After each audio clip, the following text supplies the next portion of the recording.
जय श्री कृष्णा। दाऊ दादा की जय, नंद बाबा यशोदा मैया रोहिणी मैया की जय, ब्रजधाम की जय। ऊधो निरखी सबे सुख पायो, श्री सूरदास जी का ये पद है। भगवान श्री कृष्ण मथुरा चले गए और कह कर गए मैं कुछ ही दिनों में आ जाऊंगा, परंतु वो जब से ब्रज से गए हैं वो लौटे नहीं। सभी गो बालक गोपियाँ, नंद बाबा, यशोदा जी बहुत व्याकुल हो जाते हैं। यशोदा जी तो मूर्छित सी हो जाती हैं अपने कान्हा को याद कर कर के। कोई भी उन्हें नहीं समझा सकता, गोपियों की भी यथावत वही स्थिति है। तो आज उन्होंने देखा एक रथ आया है। तो श्री सूरदास जी कहते हैं कि शाम के वियोग में व्यथित ब्रज जनों को ब्रज में रथ आते देख जिस पर उद्धव जी आरूढ़ थे अति सुख प्राप्त हुआ।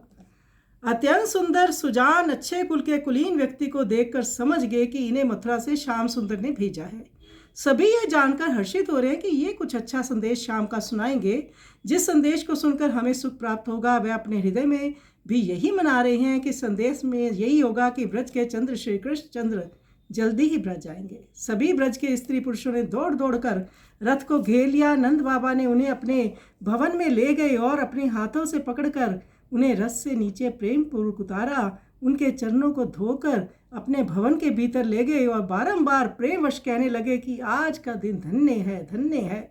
श्री सूरदास जी कहते हैं उद्धव जी को आया देखकर सभी गोपों का समाज उनके संदेश को सुनने के लिए एकत्रित हुआ कि अभी नंद बाबा बाहर आएंगे और बताएंगे कि इनका श्याम सुंदर का क्या संदेशा आया है। गोपियाँ भी व्यथित हैं, यशोदा जी तो उठ ही नहीं पा रही हैं। ऐसी मार्मिक दशा ब्रज की हो गई है। आइए इस सुंदर पद का जो कि अत्यंत भावुक है दर्शन करें।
निरखी सबे